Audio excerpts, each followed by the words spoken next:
할렐루야. 2월 13일 금요일 매일 성경 묵상 말씀입니다. 오늘 말씀은 요한복음 5장 1절에서 15절의 말씀입니다.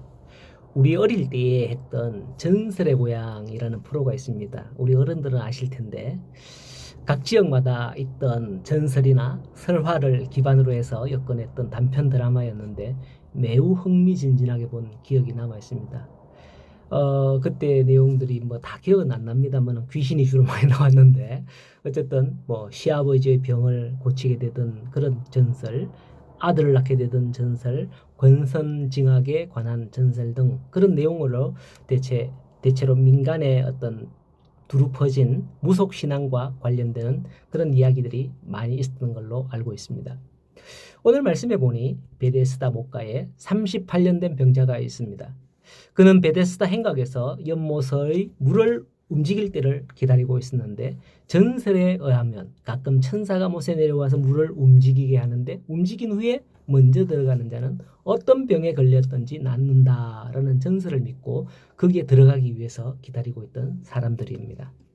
유대인들은 하나님 유일신론자들입니다. 그런데 우리는 베데스다 연못의 전설적인 이 믿음이 전혀 성경적인 근거를 가지고 있지 않다는 점에 주목해야 됩니다. 성경에 나왔다고 해서 무조건 믿는 건 아니죠.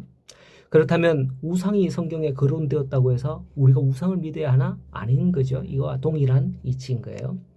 하나님께서는 단 한 번도 이에 대해 말씀하신 적이 없습니다. 그런데 오늘날 보면 천주교에서 각가지 것들을 각 나라, 각 지역에 수용할 때 막 각 그런 지역에 있는 토속 신앙 같은 것들을 수용하는 그런 경우가 참 많습니다. 천주교는. 그래서 천주교는 뭐 불교에서 돌리는 염주 같은 거를 묵주라고 하면서 돌리기도 하고 또 뭐 성인이니 또 심지어는 제사까지도 용인하는 이런 것인데요. 이것은 성경 어디에도 없는 것들이죠. 우리는 이걸 잘 분간해야 합니다. 본문에서도 이것은 단순한 민간 신앙이었을 뿐인데 하나님의 선민임을 자랑하는 상당수 유대인들이 환자들이 그것을 믿고 지금 나을 거다라고 거기에서 지금 기다리고 있다는 것은 이 사실은 참 놀라운 일이 아닐 수 없습니다.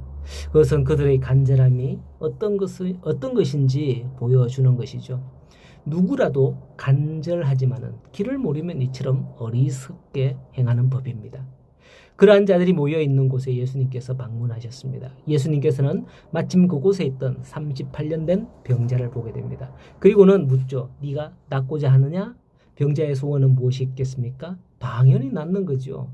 그런데 그 사람의 답변을 보면 7절에 병자가 대답하되 주여 물이 움직일 때 나를 못에 넣어주는 사람이 없어 내가 가는 동안에 다른 사람이 먼저 내려가나이다 라고 하는 거예요. 만일 이 사람이 믿음이 있었더라면 이렇게 대답하지 않았을 거라고 생각됩니다.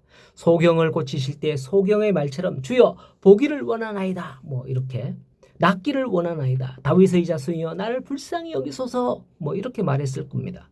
그런데 이 사람은 그런 말보다는 자기가 물에 먼저 들어가지 못해서 낫지 못한다 라고 생각하고 있었던 거죠. 이것을 가만히 생각해 보면 우리의 질병이나 문제에 있어서 낫고자 하는 노력하는 그런 것들이 참 많습니다. 그러면서도 대체로 하나님을 힘있게 의지하기보다는 세상의 방법을 의지하고 또 문제는 그게 전부다라고 생각하는 거죠. 물론 그런 어려운 일을 당하지 않았으면 모른다 이렇게 뭐 말씀을 드리는 저를 탓할 수 있을지는 모르겠습니다만은 제가 짚고 넘어가고자 하는 거는 그게 전부다라고 하고 거기에 몽배어 그냥 이렇게 전념하고 있는 그 사실이에요. 이 38년 된 병자가 대답했듯이 말입니다. 예수님께서 나를 고쳐주십시오. 이 말이면 되는데 병자가 대답하되 주여 물이 움직일 때 나를 못에 넣어주는 사람이 없어서 내가 가는 동안 다른 사람이 먼저 내려갑니다. 이런 대답을 하더란 말이죠. 네가 낫기를 원하느냐 이런 물었는데 이 사람이 어떤지 볼까요?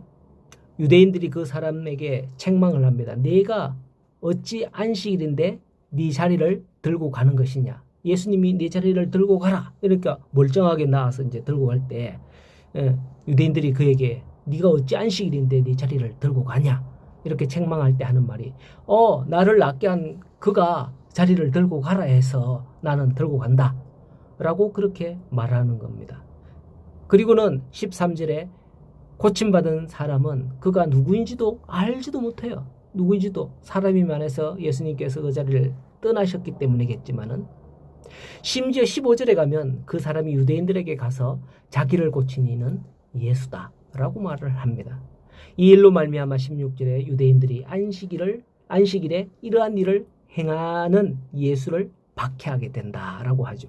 성도 여러분, 38년 동안 병상에 누웠던 사람이 예수님을 만나게 된 것은 그의 인생에서 최고의 행운이었습니다.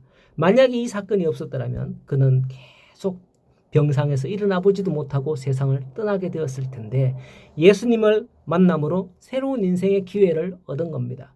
그러나 안타깝게도 그는 질병만 치유했지 그 은혜를 누리지 못한 것 같습니다. 자기를 치유한 사람이 누구인지도 모른다는 사실에 대해서 이걸 분명히 알 수 있는 거죠. 여러분, 우리를 죄와 사망에서 구원하신 분이 누구이십니까? 네, 예수 그리스도십니다. 우리는 알잖아요. 이게 다른 거예요. 오늘도 예수님이 우리 인생 가운데 찾아오셨습니다. 인생의 문제를 해결해 주셨습니다. 내 삶에 찾아오신 예수님을 나의 구주로 고백하고 영접하게 되기를 소원합니다. 우리가 만난 예수님을 바로 알아가는 복된 하루가 되시기를 간절히 소원합니다. 행복한 하루 되십시오.